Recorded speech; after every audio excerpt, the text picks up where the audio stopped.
จะได้วันเยอะเดี๋ยวขนมเอาไว้ตรงนู้นเร็วยังไม่ชนะเลยตักมาเอาน้องจับไว้เอาได้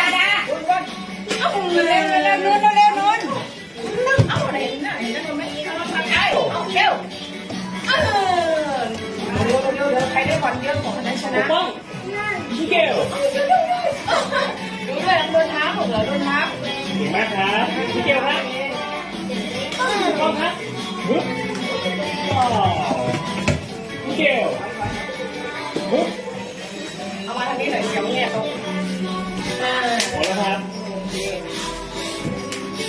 หมดแล้วครับอ่ะขอใหม่ครับคุณเอา2 ลูกครับพี่เกลเอาเลยเหรอโอเคเอาผมบ้างพี่เกลพี่เกล